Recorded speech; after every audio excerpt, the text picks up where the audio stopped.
Hello. Hello. Hello brother. నేను Chakri for Christ YouTube channel నుంచి. ఆ! చెప్పండి బ్రదర్. అదే బ్రదర్, మీకు మాట్లాడన్నాను కదా, ప్రవచనాలు నెరవేర్పుగా వచ్చింది, మెస్సేజ్గా వచ్చింది యేసుక్రీస్తా కాదా అని హ్మ్. అవును. మాట్లాడదామా? ఆ! చెప్పండి. మాట్లాడండి. అది మీ ప్రశ్న ఏంటో చెప్తే నేను కంటిన్యూ చేస్తాను. అసలు క్రీస్తు ఎలా అయితాడు? ఇప్పుడు యోహాను సువార్త 1:18 ఏమని ఉంటుంది? ఆంద్రియా వచ్చేసి చెప్తాడు ఎవరికి? కయపకి. ఇదిగో మెస్సేజ్ని నేను కనుగొన్నామని. మెస్సీయని కనుగొన్నానని చెప్తాడు. అండ్ ఉమ్, లూకా సువార్త 24:46 ఉమ్, సేమ్ యేసయ్య చనిపోయి తిరిగి లేచిన తర్వాత ధర్మశాస్త్ర గ్రంథంలోను, ప్రవక్తల దాంట్లోను, కీర్తనలోను నా గురించి వ్రాయబడినవన్నీయు నెరవేరినవి అని చెప్పి చెప్తాడు.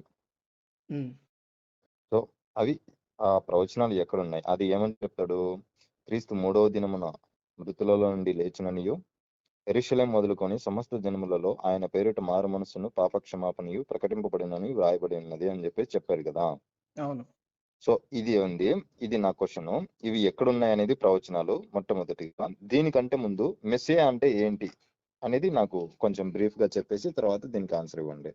ఓకే బ్రదర్, ఇప్పుడు మీరు లోకాసు వార్తలో చెప్పిన వచనం ఏదైతే ఉందో 24వ అధ్యాయము 44వ ముందు వచనం, నాకు మెస్సియా అంటే ఏంటో కొంచెం బ్రీఫ్ హిస్టరీ ఇవ్వండి. సో దట్ తర్వాత మనం ప్రవచనాలకు వెళ్ళిపోదాం. నేను చెప్తాను. ముందుగా మీకు ఇక్కడ క్లారిటీ ఇవ్వాలి.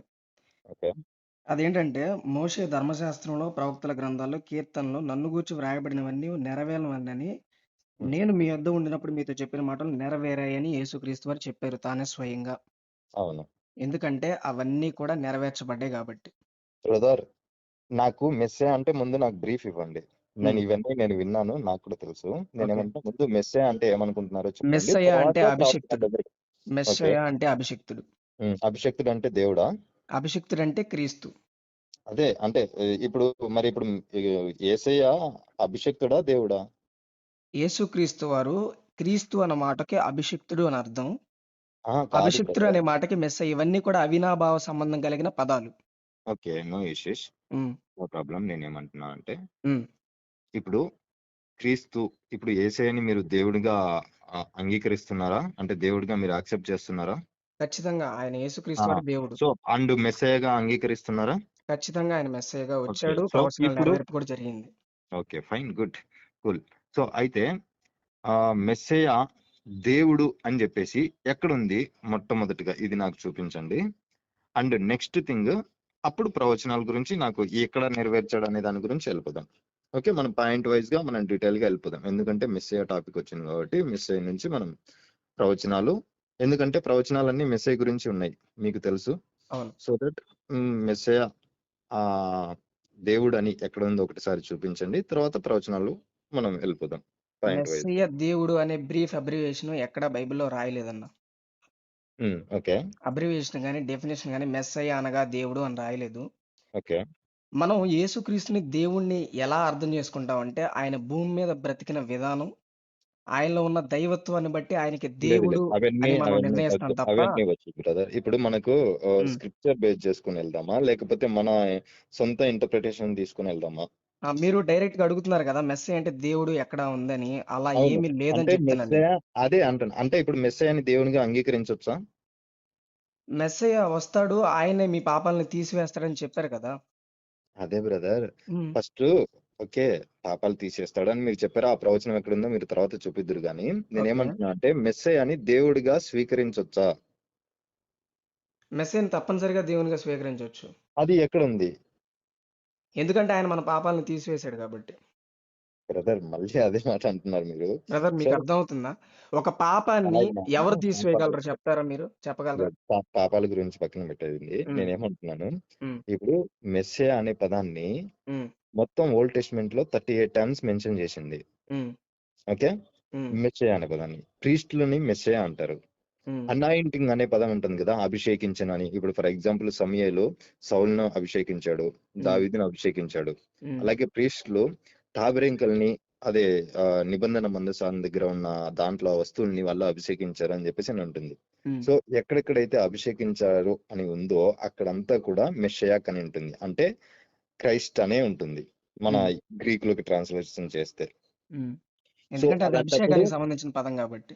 ఎస్ ఎస్ ఉమ్, ఎగ్జాక్ట్లీ. సో అక్కడ ఎక్కడ కూడా దేవుడు అని చెప్పేసి మెన్షన్ లేదు. ఒకవేళ మెస్సయాని మనం దేవుడిగా అంగీకరించాలి అని అంటే ఉమ్. లేవీని కూడా మనం దేవుడిగా అంగీకరించాలి, సౌలుని కూడా దేవునిగా అంగీకరించాలి, అండ్ అక్కడ ఉన్న వస్తువులను కూడా దేవుడిగా మనం చూడాలి, దావీదుని కూడా దేవుడిగా చూడాలి. అండ్ మీకు ఇంకా ఎగ్జాంపుల్ గా మీకు చెప్పాలంటే అంటే మీకు ఆ, యేసుక్రీస్తుల వారికి మిగతా ప్రవక్తలకి ఉన్న తేడా అర్థం కాలేదన్నమాట. నేను ప్రవక్తల గురించి మాట్లాడలేదు, నేను మెస్సయ్య గురించి అంటే ఇప్పుడు మాట్లాడుతున్నాను. మీరేమన్నారంటే అభిషిక్తుడు అనే పదం అభిషేకం పొందిన ప్రతి ఒక్కరికి వర్తిస్తుంది కాబట్టి మీరు యేసుక్రీస్తు అని దేవునికి ఎలా యాక్సెప్ట్ చేశారో మిగతా ప్రవక్తలు కూడా యాక్సెప్ట్ చేయాలి కదా అని మీరు అంటున్నారు కాబట్టి నేను అంటున్నా అంటే జీసస్ కి మిగతా ప్రవక్తలకి తేడా మీకు అర్థం కాలేదని. తేడా కాదు నాకు కావాల్సింది, మెస్సయాకి పదం కావాలి. ఇప్పుడు యేషయా అంటే ఏంటి? యెషువా అంటే రక్షకుడు అని. రక్షకుడు కదా. సో అది ఒక్కటే రక్షకుడు అని ఉంటుంది. ఉమ్. అయితే ఆ ఈ మెస్సే అనే పదానికి కూడా అభిషక్తుడు అని ఒకటే ఉంది. దేవుడు అని మీరు చెప్తా ఉన్నారు. సో దేవుడు అని మీరు మెస్సే అని దేవునిగా అంగీకరిస్తున్నారా, లేకపోతే యేసయ్యను దేవునిగా అంగీకరిస్తున్నారా? That is my. యేసుక్రీస్తే మెస్సయ్య, మెస్సయ్యే దేవుడని నేను మొదటి నుంచి చెప్తున్నాను. ఎలా అవుతాడు? మెస్సయ్య సరే, యేసుక్రీస్తు అయినప్పుడు యేసుక్రీస్తు వారు దేవుడు అని బైబిల్ గ్రంథం చెప్తుంది. ఎక్కడ చెప్తుంది చెప్పండి? మెస్సయ్య దేవుడు అనేది ఎక్కడ చెప్తుంది? ఒకసారి మెస్సయ్య చూపించండి. కాదు, మీరు జాగ్రత్తగా వినాలి. యేసుక్రీస్తుల వారు దేవుడు, అద్వితీయ దేవుడు అని చెప్పేసి శిష్యులు బోధించారు. ఆయన మహాదేవుడు అని. ఆయన శిష్యులు ఒప్పుకున్నారు బోధించడం దేవుడిగా. నాకన్నా, శిష్యులతో నాకేం పని ఉంది బ్రో? నేనేమంటున్నా శిష్యుల గురించి కాదు. ఇప్పుడు స్క్రిప్చర్స్ నెరవేరాయని చెప్పేసి చెప్పారు కదా. సరే, ఖచ్చితంగా నెరవేరాయి. ఆ నాకు ఆ ప్రవచనాలు చూపించండి.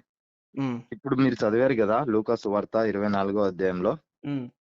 అది ఒకసారి మళ్ళీ ఒకసారి చదవండి ప్లీజ్ నా కోసం. మోషే ధర్మశాస్త్రములోను, ఉమ్, ప్రవక్తల గ్రంథములోను, ఉమ్, కీర్తనలలోను ఉమ్, నన్ను గూర్చి వ్రాయబడినవన్నీ నెరవేరవలనని ఉమ్. నేను మీ యొద్ద ఉండినప్పుడు మీతో చెప్పిన మాటలు నెరవేరితివని వారితో చెప్పాను. నెరవేరాయని యేసుక్రీస్తు వారు ఓకే చెప్తున్నారు ఓకే వాళ్ళు. ఫైన్, హ్మ్. I agree with you, fine. Next ఎందుకు తర్వాత చెప్తున్నానంటే బ్రదర్ ఈ క్వెషన్ బ్రదర్, ఇప్పటిది కాదు. లేదు నేను లేదు చెప్పేది ఒకసారి వినండి. 1 మినిట్, 1 మినిట్ నేను ప్లీజ్. వింటాను, మొత్తం వింటాను. అంటే అది మొత్తం చదివిన తర్వాత మీరు చెప్పండి, నేను అదే ఎంతసేపు 1 అయినా నేను మినిట్. వింటాను. ఈ మాటలే మీరు ఎత్తుతున్నారు, నన్ను మాట్లాడనివ్వట్లేదు. ప్రతిదానికి మధ్యలో వస్తున్నారు. నేను మధ్యలో రావట్లేదు, అది చదవమన్నాను, మీరు చదువుకుంటూ మధ్యలో ఆపేసి మీరే ఇంటరప్ట్ చేస్తా ఉన్నారు. నేనేం అడగట్లేదు, నేను ఒక క్వశ్చన్ కూడా అడగలేదు. పోనీ ఇంకో నేనేమంటున్నా అది క్వెషన్ మొత్తం అడగండి పూర్తిగా మీరే. చదవండి. ఇంకో క్వెషన్ అడగండి అయితే. ఇదే బ్రదర్ మొత్తం చదవండి అంటున్నా. హ్మ్. నెరవేరాయి అని చెప్పేసి అన్నారు, అవి హ్మ్. ఏవి నెరవేరాయి అని చెప్పేసి 46వ వచనంలో చెప్తున్నాడు. అప్పుడు చదవండి వారు నాకు. లేఖనము గ్రహించినట్లుగా ఉమ్, ఆయన వారి మనస్సును తెరచి ఉమ్, క్రీస్తు శ్రమపడి మూడవ దినమున మృతుల్లో నుండి లేచుననియు ఉమ్, యెరూషలేము మొదలుకొని ఉమ్, సమస్త జనములలో ఆయన పేరట మారు మనస్సు పాపక్షమాపణ ప్రకటింపబడిననియు వ్రాయబడి ఉన్నది. ఎస్. ఇప్పుడు ఓకే. నేను అడుగుతాను, మీరు ఎక్స్ప్లెనేషన్ ఇస్తారా లేకపోతే నన్ను క్వశ్చన్ అడగమంటారా? మీకు ఎక్స్ప్లెనేషన్ ఇవ్వడానికే నేను కాల్ చేశాను. ఇప్పుడు ఇవ్వండి, దీనికి చెప్పండి. హ్మ్. అంటే దీనికి ఇందాక మీరు ఎక్స్ప్లెనేషన్ ఏదో ఇవ్వమంటారా? చెప్తా ఉంటే నేను మధ్యలో వచ్చాను అంటున్నారు కదా, ఆ! ఇందాక ఏం చెప్పాలనుకున్నారో ఇప్పుడు చెప్పండి, ఇప్పుడు ఓకే కూల్ గా అండి. మాట్లాడుకుందాం. ఓకే అండి. నేను మత్తయి చెప్తాను సువార్త చెప్పారా? 16వ అధ్యాయము 13వ వచనంలో యేసుక్రీస్తు వారు ఇలాగే ఎవరైతే ఆయన్ని మెస్సీగా అంగీకరించలేదో వాళ్ళందరి గురించి ఒక మాట అన్నాడండి. ఉమ్, మరి ఉమ్, నా గురించి ఏమనుకుంటున్నారని శిష్యుల్ని అడిగినప్పుడు వాళ్ళంటారు, అయ్యా ఒకళ్ళు బాప్తిస్మిచ్చే యోహానని, మరి కొందరు ప్రవక్తల్లో ఒకడని, ఇర్మియా ప్రవక్తనని అనుకుంటున్నారు. అంటే మీరేమనుకుంటున్నారంటే సీమోన్ అంటాడు, ఉమ్. అయ్యా నువ్వు సర్వోన్నతుడైన దేవుని కుమారుడివని నేను ఒప్పుకుంటున్నాను అనంటే, నీవు ధన్యుడివి, దేవుడు బయలుపరిస్తే తెలుసుకున్నావు తప్ప నరులు బయలుపరిస్తే నువ్వు తెలుసుకోలేదు అని చెప్పి ఆయన ధన్యత గురించి మాట్లాడాడు. నువ్వు ఒప్పుకున్నావు కాబట్టి అని. సో ఈ కాంట్రడిక్షన్ అనేది ఇప్పటి నుంచి కాదు బ్రదర్. మొదటి శతాబ్దం నుంచి ఉంది కాబట్టి ఓకే, నేను అడగొచ్చా? ఆ! మీరు అడగండి. మీకు అయిపోయిందా? ఓకే. సో నేను ఇక్కడ దీని గురించి నేనేం అడిగానంటే, హ్మ్. మెయిన్ క్వశ్చన్ 46వ వచనంలో, హ్మ్. సో ఇట్ ఈజ్ రిటర్న్, అది ఏంటి? క్రీస్తు శ్రమపడి మూడో మూడో దినమున దినమున. తిరిగి లేచి, ఏంటి చదవండి, నాకు తెలుగు బైబిల్ లేదు, నేను ఓపెన్ చేస్తున్నాను. ఓకే. నేను చదువుతాను బ్రదర్. ఆ, క్రీస్తు శ్రమపడి మూడో దినమున మృతులలో నుండి లేచుననియు ఉమ్, యెరూషలేము మొదలుకొని సమస్త జనములలో ఆయన పేరట మారు మనస్సు పాప క్షమాపణ ప్రకటింపబడిననియు వ్రాయబడి ఉన్నది. ఉమ్, ఈ సంగతులకు మీరే సాక్షులన్నాడు. ఉమ్. సో అదే నేను అంటున్నాను. హ్మ్. సో ఎక్కడ ఇప్పుడు మీరు ఇదే నేను అడిగితే మీరు ఏమన్నారంటే మత్తయి సువార్తలకి తీసుకెళ్లేసి హ్మ్. అట్లా ఇదిగో సీమోన్ పీటర్ అక్కడ దేవుని కుమారుడు అని చెప్పారు, హ్మ్. మెస్సయ్య అని చెప్పలేదు. అండ్ నెక్స్ట్ థింగ్, ఆగండి, లెట్ మీ క్లారిఫై యూ. ఆ తర్వాత హ్మ్. ఈ ప్రవచనం ఎక్కడ ఉంది అని చెప్పేసి నేను అడిగాను. హ్మ్.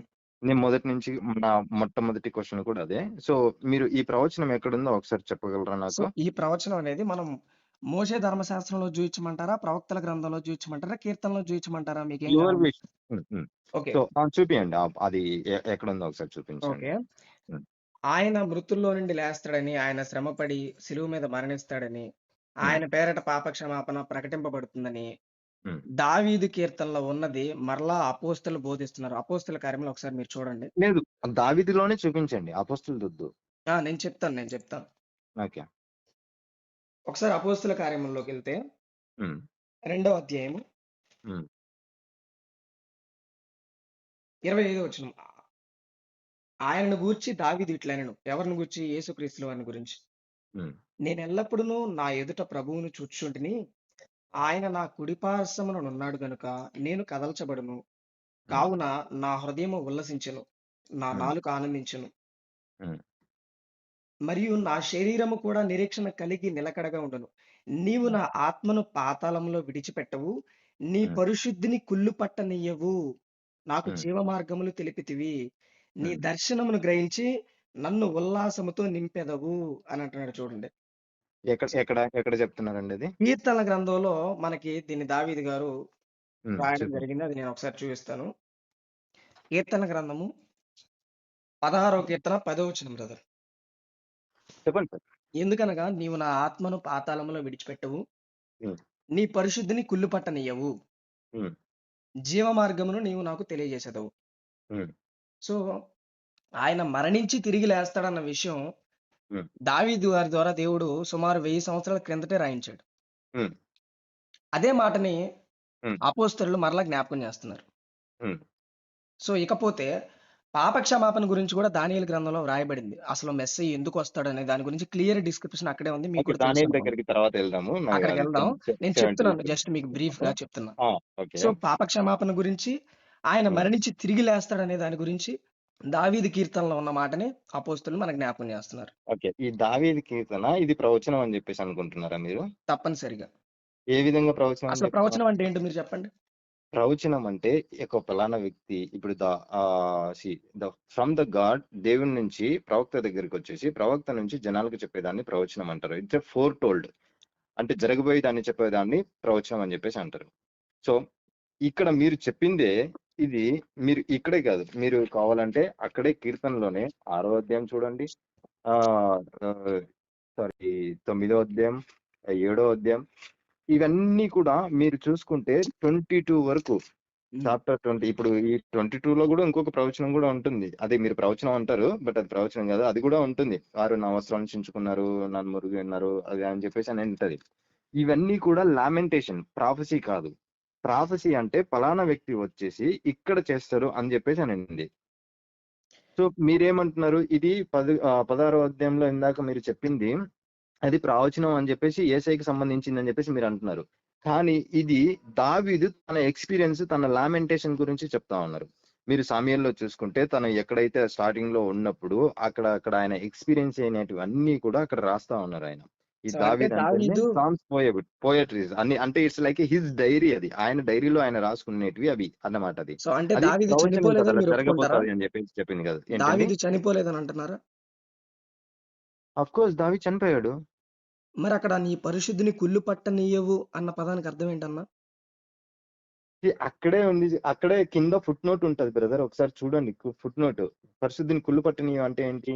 గోతిని చూడనియవు అంటే ఇట్స్ లైక్ అతను చావు బతుకుల్లో ఉన్నాడు. ఓకే, ఇలాంటివి నేను చాలా చూపిస్తాను ఇదే కీర్తనలోనే. సో దాన్ని కూడా మీరు ప్రవచనం కింద తీసుకుంటారా? సేమ్ సిమిలర్ గానే 18వ వచనంలో కూడా, 18వ అధ్యాయంలో కూడా అక్కడ కూడా ఏమని ఉంటుందంటే 4వ వచనంలో, మరణ పాశంలో నన్ను చుట్టుకొనగను, భక్తిహీనులు వరద పొర్లు వారి నా మీద పడి బెదిరింపగను, పాతాళపు పాశములు నన్ను అరికట్టగను, మరణపు ఉరులు నన్ను ఆవరింపగను.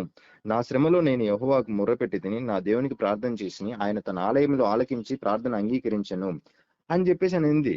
సో ఇది కూడా ప్రవచనం, ఇప్పుడు సేమ్ సిమిలర్ గానే ఉంది కదా. ఇప్పుడు ఇది కూడా మనం ప్రవచనం కింద తీసుకుంటామా? బ్రదర్ చెప్పిన ప్రతి మాట మనం ప్రవచనం కింద తీసుకుంటే కీర్తన గ్రంథం అంతా ప్రవచన గ్రంథం అనాలి. అదే నేను అంటున్నా. సో ప్రవచనం అక్కడ అనేది శిష్యులు ఆయన ఎక్స్పీరియన్స్ చెప్తున్నాడే, కానీ శిష్యులు వాళ్ళు సరే, ఇప్పుడు శిష్యులు వాళ్ళు రాశారు కాబట్టి అక్కడ ఉంది అని చెప్పేసి మీరు అంటున్నారు. ఖచ్చితంగా యాక్యురేట్ గా అదే ఆయనకి అంటున్నారా? వర్తిస్తుంది కదా ఆ మాట. వాళ్ళు ఓకే, ఒక్క నిమిషం ఆగండి. ఉమ్, శిష్యులు నేను ఒక ప్రవచనం చూపిస్తాను మీకు. ఉమ్. అది ఆ శిష్యులు చెప్పారా లేదా అని చెప్పేసి ఒకసారి ఆ మార్కు సువార్త 14:49 చూడండి. మార్కు 14:49. ఒక్క నిమిషం. మార్కు సువార్త 14:49. నేను ప్రతిదినము దేవాలయంలో మీ యొద్ద ఉండి బోధించుచుండగా మీరు నన్ను పట్టుకొనలేదు. అయితే లేఖనములు నెరవేరినట్లు ఇలాగ జరుగుచున్నవని చెప్పాను. సో ఉమ్, ఈ లేఖనం ఉందా అక్కడ? ఎక్కడైనా ప్రవచనం ఉందా ఈ ప్రవచనం? లేదు. సో మరి అదే అంటున్నా. వాళ్ళు రీరైటింగ్.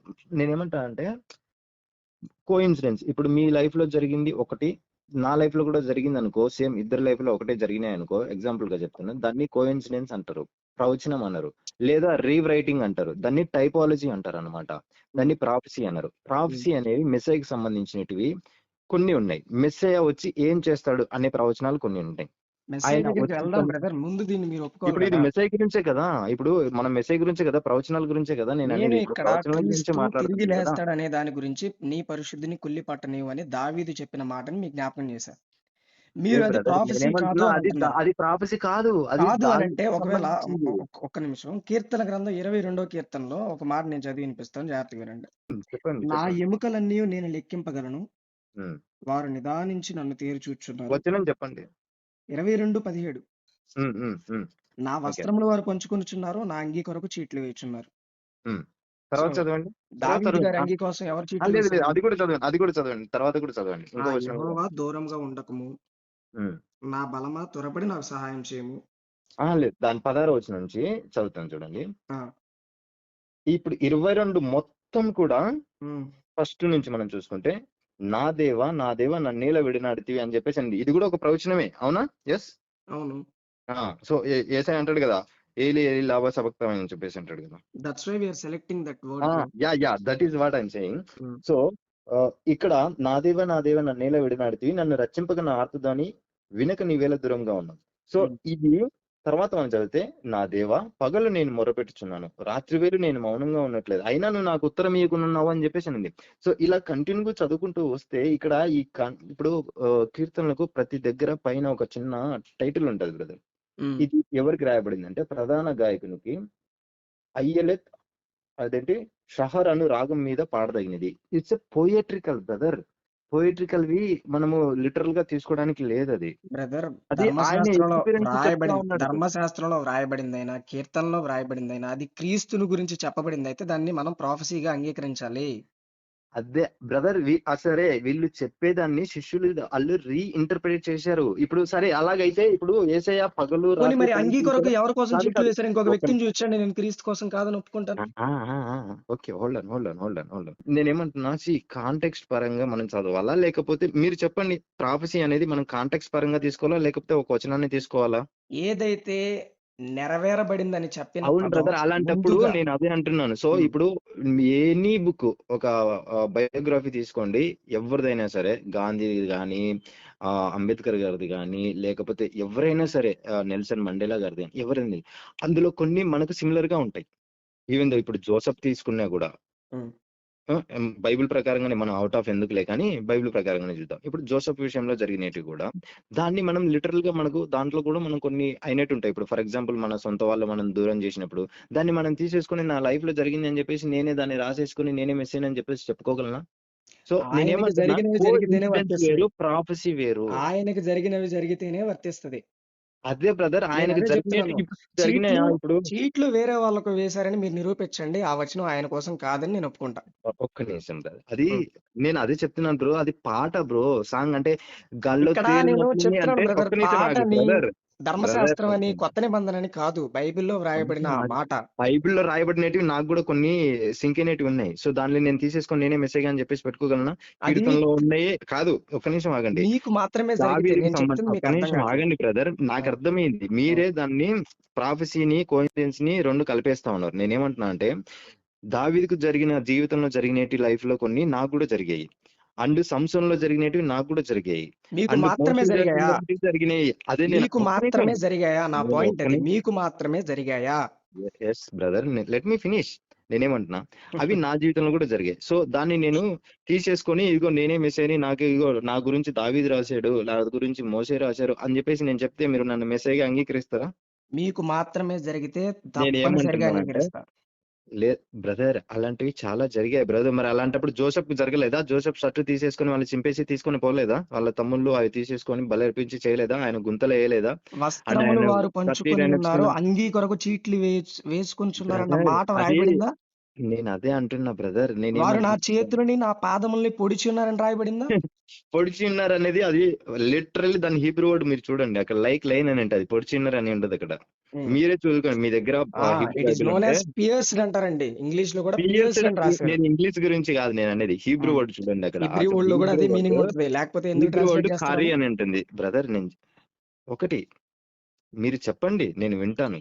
సరే ఇదే మీరు చెప్పిందే ఓకే అనుకున్నాం. మీరు తర్వాత ఆ 22వ అధ్యాయం లాస్ట్ లో మీరు ఇదే అధ్యాయంలోనే మీరు చదవండి. బ్రదర్ లేదా నేను చదవమంటే నేను చదువుతాను. బ్రదర్ నేను చెప్పేది ఒకసారి వినండి. బ్రదర్, ఇప్పుడు ప్రవచనము ఒక్క నిమిషం, ఒక్క నా నిమిషం, దేవ నన్నేలా విడనాడితివి అనే ప్రవచనం ఉందా లేదా? ఒక్క నిమిషం ఇస్తారా? ఇప్పటి వరకు మీరు మాట్లాడారు కదా. నేను మాట్లాడలే, మీరు ఇంటరప్ట్ అవుతున్నారు, నన్ను చెప్పనీయట్లేదు. చెప్పండి. బైబిల్ గ్రంథంలో ఉమ్, యేసుక్రీస్తుల వారు జన్మించే ప్లేస్ దగ్గర నుంచి, ఉమ్, ఆయన ఎవరి సంతానంలో వస్తాడనే దగ్గర నుంచి, ఆయన ఎంతకి అమ్మబడతాడనే దగ్గర నుంచి, ఉమ్, ఆయన సిలువ వేయబడడం గురించి ఇప్పుడు నేను మీకు చూపించిన వచనాలతో సహా, ఉమ్, ఉమ్. వీటన్నిటి గురించి బైబిల్ మొత్తం ఇవే రాయరు. కాంటెక్స్ట్ ని బట్టి అక్కడ దేవుడు ఒక ప్రవచనాన్ని అదే నేను రాయించాడు. అంటున్నాను బ్రదర్. ఇప్పుడు ఉమ్. ప్రవచనం వేరు, కాంటెక్స్ట్ వేరు. ఇప్పుడు మీరు కాంటెక్స్ట్ పరంగా మాట్లాడదామంటారా? లేకపోతే ఎక్కడైనా ఇప్పుడు అక్కడ జరిగిన, ఇప్పుడు మీ లైఫ్ లో జరిగినట్టు ఇప్పుడు బ్రదర్ నేను ఎగ్జాంపుల్ బైబిల్లో చెప్పాను. ఓన్లీ ప్రాఫెసీస్ కంటెక్స్ట్ ఉండదు, కంటెక్స్ట్ కమ్ ప్రాఫెసీస్ ఉంటాయి. ఆ ప్రాఫెసీస్ ని యేసుక్రీస్తు వరకు వర్తింపజేస్తాం మనం. అలాంటప్పుడు ఎవరైనా అవ్వచ్చు బ్రదర్. మీకు తెలుసా నేను సైరస్ మీకు ఇందాక నుంచి సైరస్ చెప్తున్నాను మెస్సయా బ్రదర్, అన్నట్టు అది తెలుసా? మీకు మాత్రమే జరిగితే, అది సైరస్, యేసుక్రీస్తు అవును వారికి బ్రదర్, మాత్రమే జరిగింది, నేనేమంటాను, యేసుక్రీస్తు వారి కోసం మాత్రమే చెప్పబడింది. అందుకనే ఆయనకి సంబంధించిన ప్రవచనం అని మీకు చెప్తున్నాను. మెస్సయ్య అంటే అర్థం కాలేదు. నేనేమంటున్నా, మెస్సయ్య ఏం చేస్తాడో తెలుసా? పోనీ మెస్సయ్య వచ్చి ఏం చేయాలో తెలుసా మీకు? ఇప్పుడు ఈ ప్రవచనాలన్నీ ఎవరి గురించి? మీరు యేసుక్రీస్తుల వారి జీవితంలో జరిగాయని చెప్పేసి అంటున్నారు ఓకే, కదా. మెస్సయ్య వచ్చి ఏం చేస్తాడో మళ్ళీ దానియేలు దగ్గరికి వెళ్దామా? ఆయన వచ్చి ఏం చేయాలనేది ముందు నాకు చెప్పండి. ఆయన వచ్చి ఏం అదే చేయాలి? మీకు చెప్తాను, బైబిల్ పరంగా సమాధానం ఇస్తాను. దానియేలు ఆ, గ్రంథానికి వెళ్దామా? ముందు ఆయన ఏం వచ్చి ఏం చేయాలో చేస్తాడు? చెప్పండి, అక్కడికి వెళ్దాం బ్రదర్. ఆ, దానియేలు గ్రంథం దగ్గరికి వెళ్దాం. మెస్సయ్య వచ్చి ఏం చేయాలనేది నాకు చెప్పండి. చూడండి దానియేలు గ్రంథం ఆ, 9వ అధ్యాయము ఓకే. 24వ వచనం. ఆయన ఏం చేస్తాడంటే, తిరుగుబాటును మాన్పుటకు, పాపమును నివారణ చేయుటకు, ఉమ్, దోషము నిమిత్తము ప్రాయశ్చిత్తము చేయుటకు, ఉమ్, యుగాంతము వరకు ఉండునట్టి నీతిని బయలుపరచుటకు, ఉమ్, దర్శనమును ప్రవచనమును ముద్రించుటకు, అతి ఉమ్. పరిశుద్ధ స్థలమును అభిషేకించుటకు, నీ జనమునకును పరిశుద్ధ పట్టణమునకు 70 వారములు విధింపబడిను. అంటే ఆ మెస్సయ్య రాకమునుపు బ్రదర్, చెప్తున్నాడు. నేను అడిగిన క్వశ్చన్ ఏంటి? మెస్సయ్య మెస్సే వచ్చి ఏం చేయాలంటే, మీరు ఇప్పుడు ఇది 70 వారాల ప్రవచనం చెప్తా ఉన్నారు. నాకు తెలిసి 70 వారాల ప్రవచనం. నేనేమంటున్నా, మెస్సే వచ్చి చేయాల్సినవి మెయిన్ కీ పాయింట్స్ నాకు మరి చెప్పండి. మీకు నాకు తెలుసని రెఫరెన్స్ కూడా కూడా ఏం మెస్సయ్య అవసరం వచ్చి లేదు. ఏం చేస్తాడు బైబిల్లో రాయబడితే, మరి దానికి మీరు సమాధానం ఎవరేంటి? మీరు ఏం చేస్తారు మెస్సయ్య అని అడిగారు. ఆయన చెప్పే విధి నిర్వహణ ఏంటో నేను 24వ వచనంలో చెప్పాను. అదే బ్రదర్. ఓకే. ఓకే, అది ఒకటి. ఇంకా ఏం చేస్తారు? ఆయన చెప్పాను కదా, మీకు మరలా చదివి వినిపిస్తా. తిరుగుబాటును మాన్పుతాడు ఫస్ట్ ఆఫ్ ఆల్. ఓకే. ఉమ్, 2 పాపాన్ని ఉమ్, తీసేస్తాడు ప్రజల్లో నుంచి, మనుషుల్లో నుంచి. ఓకే. 3 దోషానికి ప్రాయశ్చిత్తం చేస్తాడు. ఓకే. అంటే ఉమ్, ప్రాయశ్చిత్తం అంటే మనం లెవిటికస్‌లో చూసుకుంటే, పాపానికి ప్రాయశ్చిత్తంగా బలులు ఎలా అయితే అర్పించారో, సమస్త మానవాళి కోసం తన ప్రాణాన్ని క్రయధనంగా అర్పించి మన పాపానికి ప్రాయశ్చిత్తం బ్రదర్, చేస్తాడని అర్థం. ఓకే, హ్మ్. నాకు అర్థమైంది మీరు ఏ పొజిషన్ లో ఉన్నారో. హ్మ్. ఒకసారి 23 ఇర్మియా గ్రంథం 23వ అధ్యాయం 5వ అధ్యాయం 6వ వచనం, 5వ వచనం ఒకసారి చదవండి. చెప్పండి, మీరు చెప్పండి. మెస్సియా అనే అతను, నేను చదివి వినిపిస్తానులేండి. నాకు హ్మ్. అర్థమైంది మీరు మెస్సియా అనే వ్యక్తి గురించి స్పెసిఫిక్ గా ప్రాఫెసీస్ అన్నిటి ఉన్నాయి. ఆయన వచ్చి ఏం చేస్తాడని. ఆయన టెంపుల్ కడతారు, ఆయన రాజ్యాన్ని ఏళ్తారు, పాపానికి నివారణ అని చెప్పేసి మీరు అన్నారు కదా, అది నేను యెస్. చెప్తాను మీకు. అది యెస్. కూడా నేను చెప్తాను. హ్మ్. ఇప్పుడు ఇర్మియా గ్రంథం 23వ అధ్యాయం 5వ వచనం నుంచి నేను చదువుతున్నాను. చదవండి. యెహోవా ఇలాగు ఆజ్ఞ ఇచ్చుచున్నాడు, రాబో దినములలో నేను దావీదునకు నీతి చిగురును పుట్టించెదను. హ్మ్. అతడు రాజై, ఇది ఇది ఈ ఈ ప్రవచనం కూడా కొత్త నిబంధనలో ఉంది తెలుసు కదా. ఉంది, చెప్పండి, చెప్పండి. ఆ అదే మళ్ళీ ఇది కాదంటారేమో, కాంటెక్స్ట్ కాదంటారేమో, అందుకంట అన్నిట్లో అతడు క్లారిటీగానే ఉన్నాను, మీరు చెప్పండి. అతడు రాజై పరిపాలన చేయును. ఉమ్, ఓకే. అతడు వివేకముగా నడుచుకొనుచు కార్యము జరిగించుచు భూమి మీద భూమి మీద ఉమ్, నీతి న్యాయములను జరిగించును. అతని దినములలో యూదా రక్షణ నందును, ఇజ్రాయేలు నిర్భయముగా నివసించును. యెహోవా మనకు నీతి అని అతనికి పేరు పెట్టుదురు. కాబట్టి రాబో దినములలో జనులు ఇశ్రాయేలీయులను ఐగుప్తు దేశంలో నుండి రప్పించిన యెహోవా జీవము తోడని ఇకను ప్రమాణం చేయక, ఉత్తర దేశంలో నుండి నేను వారిని చెదరగొట్టిన దేశంలోన్నిటిలో నుండి వారిని రప్పించిన యెహోవానగు నా తోడు అని ప్రమాణం చేతురని యెహోవా సెలవిచ్చుచున్నాడు. మరియు వారి తమ దేశంలో నివసింతురు. సో మనం వన్ బై వన్ బ్రేక్అవుట్ చేసేసుకుందాం. ఇప్పుడు ఇది మెస్సైకి సంబంధించిన ప్రవచనం. ఇది అతను ఏం చేయాలి? రాజై పరిపాలన చేయాలి. ఓకే. ఉమ్, అంటే ఎక్కడ చేయాలి? అతను వివేకంగా నడుచుకొనొచ్చు, కార్యం జరిగించుకొనొచ్చు, భూమి మీద నీతి న్యాయములను జరిగించును. అతని దినములలో యూదా రక్షణ నందును, ఇజ్రాయేలు నిర్భయముగా నివసించును అని చెప్పేసి అనింది. సో మిస్ అయ్యే టైంలో ఇది జరిగిందా? ఏమేం ఇది ఒక జరగాలి చెప్పండి మళ్ళీ. నేను అందుకే సార్ మీరు కూడా ఓపెన్ చేసి పెట్టుకుంటే బాగుంటది బైబిల్. నేను ఓపెన్ చేసే ఉన్నాను, 1 బై 1 చెప్తే నేను దాని క్లారిటీ ఇస్తాను. రాబో దినములలో నేను దావీదునకు నీతి చిగురును పుట్టించదును. అతడు పుట్టించాడు, అతను రాజై పరిపాలన చేయును. పరిపాలన రాజై కూడా పరిపాలన చేశాడు. చేశాడా? చేశాడు. ఎక్కడ చేశారండి? ఒకసారి మీరు బైబిల్‌లో యోహాను సువార్త 18:36 తీసి చదవండి. మీరు చదవండి. ఇప్పుడు మీరు చెప్పేది మీరు చదవండి. యోహాను సువార్త 18:36 నేను చదువుతాను. ఉమ్.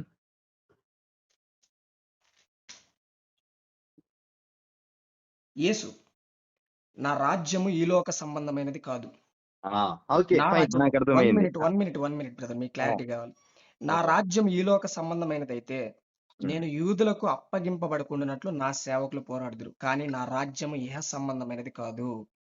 కానీ కదా. పిలాతు అడుగుతా అంటే నువ్వు రాజు అంటే నేను రాజుని అన్నాడు. అంటే ఓకే. ఆయన రాజు, ఆయనకి రాజ్యం ఉంది, కానీ ఈ లోక సంబంధమైనది కాదు. కాదా? ఎస్, ఉమ్, ఫైన్. సో ఈ లోక సంబంధమైంది కాదు కదా. ఇక్కడ ఉమ్, ఏమనింది? ఈ లోక సంబంధమైంది అని చెప్తా ఉన్నాడు. ఇజ్రాయెల్ కి సంబంధించింది అండ్ యూదాకు సంబంధించింది. అతను వివేకంగా నడుచుకొనుచు రాజై పరిపాలన భూమి మీద చేస్తాడు అని చెప్పేసి అనింది. భూమి మీద చేస్తా అన్నాడు, మీరేమో ఈ లోక సంబంధం కాదని చెప్పేసి ఏసఐ చెప్పాడు. సో అప్పుడు ఏసఐకి భూమి మీద ఉన్న ఈ దానికి ఏ విధంగా మీరు లింక్ చేస్తా ఉన్నారు? నేను చెప్పొచ్చా? చెప్పండి, నేను అదే అడుగుతున్నా. భూమి మీద ఎలా పరిపాలన జరుగుతుందంటే, భూమిని పరిపాలించిన సామ్రాజ్యాలు ఉన్నాయి. బాబిలోనియన్ కానివ్వండి, పర్షియన్ కానివ్వండి, గ్రీక్ కానివ్వండి, రోమ్ కానివ్వండి. ఉమ్, వీటన్నిటిని పడగొట్టడానికి డానియల్ ఉమ్. చాప్టర్ 2 వర్స్ 44లో చెప్తాడు. అక్కడికి వెళ్ళకండి సార్, ఇది చెప్పండి. ఇది ఎక్కడ చేశాడు? రాజ్యాన్ని ఎలా పరిపాలించాడు భూమి మీద? మీకు మీరు ఇది క్లారిటీ చెప్తా కావాలా ఉన్నారు, బ్రో? మీరేమన్నారు ఇక్కడ పరిపాలిస్తారు, ఇది చూపిస్తానని నేను చెప్పేసి అన్నారు వన్ కదా. వర్డ్ ఆన్సర్ చెప్పానంటే మీకు అర్థం కాలేదంటారు, ఫుల్ గా క్లారిటీ ఇస్తేనేమో అక్కడికి వెళ్ళొద్దు అంటారు. సరే వెళ్ళండి, ఫుల్ గా క్లారిటీ ఇవ్వండి. శాశ్వతమైన రాజ్యము అది పొందుకున్న వారికి తప్ప వేరొకరికి అది దక్కదు అని చెప్పాడు క్లారిటీగా. అవును. సో అంటే ఆయన అంటే ఆ రాజ్యంలోకి ఎలా ప్రాఫెసీ వేరు, వస్తారు? ఈ ప్రాఫెసీ వేరా? అయితే ఉం? ఆ ప్రాఫెసీ దానియేలు చెప్పిన ప్రాఫెసీ వేరు, ఈ ప్రాఫెసీ వేరా? రెండు అన్ని, ఈ ప్రాఫెసీ అయినా ఏ ప్రాఫెసీ అయినా అన్ని క్రీస్తుని గురించే చెప్పబడినని అవును నేను బ్రదర్, మొదటి నుంచి మరి ఈ చెప్తున్నా. ప్రాఫెసీ ఎక్కడ నెరవేరింది? నెరవేరుతుందని నేను చెప్పిన దాకా మీరు ఆగాలి కదా, ఎలా నెరవేరిందో నేను చెప్తున్నాను. మీరు ఏమంటారు? ఇక్కడ కాదు, భూలోకంలో కాదు నెరవేరేది, స్పిరిచువల్ గా అని చెప్తారు, లేదా ఎస్కటాలజీ అని చెప్తున్నారు. అదేనా? ఎందుకంటే నేను బయటికి వెళ్ళాలి, సో అందుకే తొందరగా అడుగుతాను. నేను లంచ్ సరే టైం సరే, లో అని చెప్పేసి బ్రేక్ గా వచ్చాను, అందుకు అడుగుతున్నా. ఓకే ఓకే, నాకు టైం లేదు, నేను టైం చూసుకొని మీకు మాట్లాడడానికి కాల్ చేసాను. మీకు టైం లేదంటున్నారు కదా, సో షార్ట్ గా చెప్తానండి. షార్ట్ గా చెప్పండి. ఆయన రాజ్యం అనేది కత్తులు తీసుకొని యుద్ధాలు చేసే రాజ్యం కాదండి.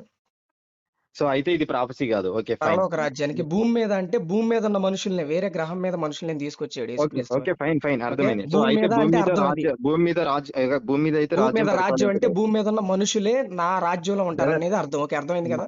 నా క్వశ్చన్ ఏంటంటే, ఇప్పుడు ఈయన యేసయ్య ఈ భూలోక రాజ్యానికి పరలోక రాజ్యానికి సంబంధం లేదు కదా. భూలోకంలో ఉన్న మనుషుల్నే పరలోక రాజ్యంగా ఏర్పాటు చేసుకున్నాడు, అందుకని భూమి మీద ఉన్న మనుషుల్ని ఏళ్తాడు అంటున్నాడు. అందుకని Christianity is the biggest religion in the world. ఇంకంతే. Brother, biggest religion smallest religion కాదు మనకు కావాల్సింది. ఆయన అలా రాజ్యం అనుకుంటే బ్రదర్ అది. బ్రో మీకు అదే రాజ్యం, చెప్తున్నాను నేను. ఆయన మీరు రాజ్యం అది. రాజ్యం అంటే ఏంటి? ఇక్కడ వీళ్ళందరు క్రిస్టియన్స్ అందరూ వచ్చారు కాబట్టి రాజ్యం అంటారా?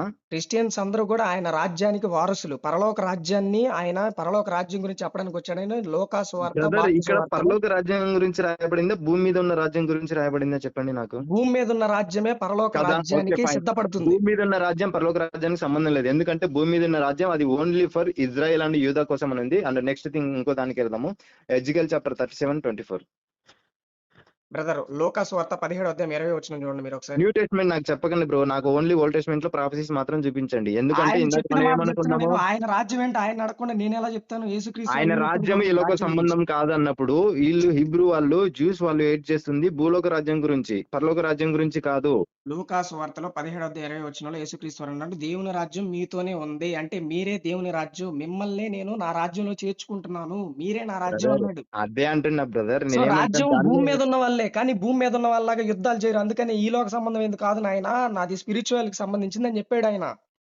బ్రదర్ అలాగని భూ సంబంధం నీకు ఎందుకు కాదు అర్థమైంది, అని మీరు అందుకే అనలేదు. నేను అంటున్నాను, నేను అనేది అందుకే ఆ, ఓల్డ్ టెస్ట్మెంట్ లో ఉన్న ప్రాఫెసీకి న్యూ టెస్ట్మెంట్ లో ఉన్న ఏసైకి సంబంధం లేదంటున్నాను. ఎందుకంటే నా దగ్గర చాలా రెఫరెన్స్లు ఉన్నాయి, నేను ఎలా మొత్తం సంబంధం చూపిస్తాను. లేదు, బట్ ఎలా సంబంధం నేనేమంటున్నా లేదు, అంటే నేను ఎలా ఎందుకు సంబంధం సంబంధం లేదో లేదు, చెప్పాలి మీరు, విత్ రిఫరెన్స్ గా చెప్పాలి. జ్యూస్ వాళ్ళు అనేది లిటరల్ గా బబులోని, ఇప్పుడు మీరు ఇందాక మెన్షన్ చేశారు కదా, బబులోనియన్ అనేది, గ్రీక్ అనేది, రోమన్ ఉమ్, అనేది, వీళ్ళందరూ ఎగ్జైల్ లో ఉన్నప్పుడు ఉమ్. వాళ్ళని ఎగ్జైల్ లో నుంచి తీసుకురావడానికి చేయబడిన ప్రాఫెసీస్ అవి. దానియేలు గాని దానియేల్లో మీరు ఇందాక చదివిన 70 వీక్స్ ప్రాఫెసీ కూడా అది దానియేలుకి సంబంధించింది కాదు, అది ఇర్మియాకి సంబంధించిన ప్రాఫెసీ. అది అక్కడే అది మీరు ఎజ్రా మనం పొరపడుతున్నారు. చదువుకుంటే ఎక్కడో వస్తుంది. బట్ మనం దానికి అక్కడ దాకా తర్వాత వెళ్దాము, మనం ఈవినింగ్ మాట్లాడుకుందాం దాని గురించి. నేను ఎందుకు కాదంటున్నా అంటే ఈ జ్యూస్ అనేది వెయిట్ చేస్తుంది వాళ్ళు ఈకలోక రాజ్యం గురించి. అండ్ దేవుడు కూడా ప్రవక్తల ద్వారా ప్రవచనాలు చెప్పింది కూడా ఈకలోక రాజ్యానికి సంబంధించినటివే, ఉమ్. పరలోక రాజ్యానికి సంబంధించినటివి కాదు. అక్కడే వచ్చింది బిగ్గెస్ట్ ప్రాబ్లం. పరలోక రాజ్యానికి సంబంధించింది న్యూ టెస్ట్మెంట్ లో మీరు చెప్పుకున్నారు, అక్కడే కానీ వచ్చింది పాత బిగ్గెస్ట్ ప్రాబ్లం. నిబంధనలో యెహోవా దేవుడు చెప్పింది పరలోక రాజ్యానికి సంబంధించింది కాదు. అదే నా ఒకవేళ రాజ్యం పరలోక ఈకలోక సంబంధమైందని రాజ్యానికి ఆయన చెప్తే, భూలోకంలోకి ఉండు వచ్చి బ్రదర్, రాజులాగా ఆయన సింహాసనం మీద కూర్చోవాలని మీరు చెప్తున్నారు. సో అప్పుడు అదే అంటే అంటున్నా ఆయన బ్రదర్, ఎలా అప్పుడు రాజ్యం చేయాలో మీరు డిసైడ్ చేస్తున్నారు. సో అప్పుడు ఏం చేయాలంటే పాత నిబంధన దాన్ని కోట్ చేయకూడదు. ఎందుకు ఎందుకంటే కోట్ పాత చేయకూడదు? భూమి నిబంధన మీద ఉన్న కోట్ మనుషుల్నే చేయకూడదు కదా ఆయన తన రాజ్యంలో చేర్చుకుంటుంది, వేరే బ్రదర్. గ్రహంలో పాత వాళ్ళని కాదు కదా. నిబంధనని ఎందుకు కోట్ చేయకూడదు అని అంటున్నానంటే, పాత నిబంధనలో భూలోక రాజ్యానికి సంబంధించింది రాయబడింది. యేసయ్య వచ్చి ఏమన్నాడు, క్లియర్ గా చెప్పాడు. నేను యేసయ్య మాటనే నేను నమ్ముతున్నాను. ఏం చెప్తా ఉన్నాడు, నా రాజ్యం ఈ లోక సంబంధమైంది కాదు అని చెప్పి చెప్తా ఉన్నాడు. సో అండ్ ఇంకొకటి కూడా ఇందాక మీరు చదివిన దాంట్లో కూడా the Kingdom of God is in you and with in you అని చెప్పేసి అని ఉంటుంది, మీలోనే ఉంది దేవుని రాజ్యం అని చెప్పేసి అంటున్నాడు. కానీ పాత నిబంధనలో చెప్పబడిన హీబ్రూ బైబిల్లో జ్యూస్ ఎదురు చూస్తున్న రాజ్యము ఈ పరలోక రాజ్యానికి సంబంధించింది కాదు, భూలోకానికి సంబంధించింది. అది సో ఎప్పటికీ రాదు, ఎందుకంటే వాళ్ళు మిస్అండర్స్టాండింగ్ చేసుకున్నారు కాబట్టి. అది క్రిస్టియన్ మిస్అండర్స్టాండ్ చేసుకున్నారు అని చెప్పేసి వీళ్ళు క్రిస్టియన్స్ అంటున్నారు. కాదు బ్రదర్, క్రిస్టియన్స్ అప్పుడు కి యెహోవా క్లారిటీ దేవుడు ఉంది. అబద్ధికుడు అవుతాడు కదా, అప్పుడు యెహోవా క్రిస్టియన్స్ దేవుడు కి అబద్ధికుడు క్లారిటీ ఇచ్చాడు బ్రదర్. యేసుక్రీస్తు వారు, బ్రదర్ ఈ లోక అప్పుడు సంబంధమైంది కాదు అని. క్రిస్టియానిటీకి జూదాయిజానికి సంబంధం లేదు అంటున్నాను నేను. అది అందరికీ తెలిసిన మెస్సే విషయం అనే బ్రదర్. వ్యక్తి ఆయన దేవుడు కాదు, మెస్సే దేవుడు అని చెప్పేసి ఎక్కడ లేదు. నేను మీతో మాట్లాడతాను, మరి నేను చెప్తాను. మెస్సేగా వచ్చింది క్రీస్తు కాదా? ఇప్పుడు బ్రదర్ ఇందాక మనం మెస్సే దానియేలు అంటే ఒక చూసాం. కింగ్ బ్రో, అనాయింటెడ్ ఇందాక మనం అంటారు. దానియేలు గ్రంథంలో చూసాం. ఆయన వచ్చేటప్పుడు ఆయన ఎందుకు అది వస్తాడు అనేది నేను అనాయింటెడ్ మీకు బ్రో. ఆ వివరించాను. దానియేలు గ్రంథంలో అది ఎప్పుడు జరగబడిందో తెలుసా? మీరు 76 ప్రాఫెసీ గురించి చెప్తున్నారా? అవును. అది ఎప్పుడు జరిగింది తెలుసా? BC 170లో జరిగింది. మీరు మక్కాబీన్స్ చదివితే మీకు దాంట్లో క్లియర్ గా అది అర్థమవుతుంది. ఎగ్జాక్ట్ గా అది ఎప్పుడు క్యాలిక్యులేషన్ జరగబడింది, చేస్తే నేను చెప్తున్నాను కాలిక్యులేషన్ వినండి. చేసి ఆ నేను చెప్తున్నాను కాలిక్యులేషన్. వినండి. సరే నేను ఇప్పుడు చెప్తున్నా వినండి. సింపుల్ గా కాలిక్యులేట్ చేద్దాం, ఒకసారి కాలిక్యులేట్ ఓపెన్ సింపుల్ గా చేయండి. క్యాలిక్యులేట్ చేద్దాం. చేద్దాం, ఓపెన్ ఓకే, చేయండి. 70 వారాలంటే 1 వీక్ అంటే 7 ఇయర్స్ అని మీకు తెలుసా? 490 ఇయర్స్ బ్రో, అవన్నీ తెలుసులే కానీ మనకు ముందు 490 మ్యాటర్ ఇయర్స్ అని చెప్పండి. తెలుసు కదా. 490 ఓకే ఇయర్స్, అందులో 490 ఇయర్స్ లో నుంచి ఓకే మీరు ఓకే ఒక్క తీసేయండి. నిమిషం. తొందరగా అక్కడ త్వరగా చెప్పండి. కౌంట్ డౌన్ స్టార్టింగ్ పాయింట్ ఎక్కడి నుంచి స్టార్ట్ అయింది? ఎజ్రా గ్రంథంలో స్టార్ట్ అవుతుంది. ఎజ్రా గ్రంథం కాదు. ఎక్కడ స్టార్ట్ అవుతుంది? ఎవరి టైంలో స్టార్ట్ అయిందో మీకు తెలుసా? సైరస్ టైంలో స్టార్ట్ అయిందా, లేకపోతే ఆ ఇంకొక ఆయన ఉన్నాడు కదా రాజు, వాళ్ళ టైంలో స్టార్ట్ అయింది అనుకుంటారు మీరు?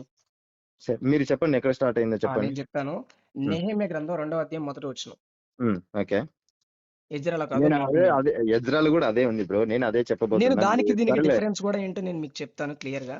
ఓకే సరే. ఎజ్రా ఎజ్రా కాదు, కాదు, నెహెమ్యా. ఎజ్రా కాదు, సారీ, నెహెమ్యా. నెహెమ్యా గ్రంథం 2వ అధ్యాయం ఓకే. మొదటి వచనం. చదవండి. చింటూ ఒకసారి ఎజ్రా గ్రంథం ఉంది. మరి నేను ఇందాక ఎదురా ఉందని చెప్తే మళ్ళీ మీరు నెహెమ్యా దగ్గరికి వెళ్తారేంటి? నేను దానికి దీనికి 2 కంపేర్ చేసి చెప్పాలా లేదా మీకు? నాకు తెలుసు బ్రదర్, మీరు నాకు నేనేం బైబిల్ చదువుకోకుండా వీడియోలు ఏం పెట్టలేదు. నాకు బైబిల్ తెలుసు. నేను అందుకే షార్ట్ కట్ లో చెప్పండి అని చెప్పేసి నేను అంటున్నాను. నేను అందుకే నేను అదే చెప్తున్నాను చెప్పాను, బ్రదర్. అవి స్కిప్ చేసేసి 70 వీక్స్ 490 ఇప్పుడు మీరు ఎజ్రా కూడా అంటారు, నేను నేను చెప్పాను. నెహెమ్యా అంటున్నాను. రెండిట్లో ఏది ప్రూవ్ అవ్వాలి? అది అది కావాలంటే 2 మీరేమన్నారు, చదవాలి. మీరేం ప్రూవ్ చేయడానికి వచ్చారు, అది ఎక్కడ స్టార్ట్ అయింది అని చెప్పేసి మీరు నెహెమ్యా అడిగారు. నెహెమ్యా. అడిగితే మీరేమన్నారు, నెహెమ్యా అన్నారు. మరి మళ్ళీ నెహెమ్యాలో చూపించకుండా మళ్ళీ ఎజ్రా దగ్గరికి వస్తా ఉన్నారు. నెహెమ్యా మీరేం నమ్ముతున్నారో మీకు చూపిద్దామని ఓపెన్ చేయమంటున్నా. బ్రదర్, నా నమ్మకాన్ని వదిలిపెట్టాను బ్రదర్, మీ ఆ, నమ్మకాన్ని చెప్పండి. నాకు సరే. ఒక 10 మినిట్స్ ఉంది. నెహెమ్యా గ్రంథంలో ఎక్కడ పర్మిషన్ వచ్చిందని నేను చెప్తున్నాను. 2వ అధ్యాయం చదువుతున్నాను. సరే. నేను మిగుల భయపడి రాజు చిరంజీవి అగును గాక నా పితరుల సమాధులుండు పట్టణము పాడైపోయి, అంటే యెరూషలేము గురించి మాట్లాడుతున్నాడు. సిటీ ఇక్కడ గుర్తుపెట్టుకోండి, సిటీ గురించి, మందిరం గురించి కాదు. ఉమ్, ఉమ్, దాని గుమ్మములను అగ్ని చేత కాల్చబడి ఉండగా నాకు దుఃఖము లేకపోవునా అని రాజుతో అంటే, అప్పుడు రాజు ఏమి కావలసి నీవు మనవి చేయుచున్నావని నన్ను అడుగ్గా, నేను ఆకాశమందలి దేవునికి ప్రార్థన చేసి రాజుతో, నీ సముఖమునందు నేను దయ పొందిన ఎడల నా పితరుల సమాధులుండు పట్టణమును తిరిగి కట్టునట్లుగా నన్ను ఉమ్, యోధా దేశమునకు పంపుడని వేడుకొనుచున్నానని మనవి చేసి తిని, అందుకు ఓకే. రాజు రాని తన యొద్ద కూర్చుని ఉండగా, ఉమ్. నీ ప్రయాణం ఎన్ని దినములు పట్టును? నీవు ఎప్పుడు తిరిగి వచ్చేదని అడిగాను. స్టోరీ నేను తెలుసులే కానీ ఊరికే చెప్పండి. ఆ! చదవక్కర్లేదులే, చెప్పండి. సో, బ్రీఫ్ గా దాని తర్వాత చెప్పండి. ఏం జరిగిందో కూడా మీకు తెలిసే ఉండాలి మరి ఎందుకు అడుగుతున్నారు. బ్రీఫ్ రాజుతో గా నేను చెప్పండి. ఇట్లాంటిని నేను రాజు చెప్తా. ఉమ్, రాజు నాకు అనుకూలమైతే యోదయ దేశం నేను చేరు వరకు నన్ను దాటుకొని నది అవతల ఉన్న అధికారము తాకీదులను పట్టణ ప్రాకారములకు మందిరముతో సంబంధించిన కోట గుమ్మములకు నేను ప్రవేశం పోయింటికి దూలమును మ్రాలను ఇచ్చినట్లుగా రాజుగారి అడవులను కాయ ఆశాపు తాకీదీడని అడిగి తిని ఆ తర్వాత వాళ్ళు పర్మిషన్ కూడా ఇచ్చేశారు. స్టార్ట్ అయిపోయింది. ఉమ్. స్టార్ట్ ఎక్కడైంది స్టార్ట్ నెహెమ్యాలో అయిందా? ఎక్కడైంది?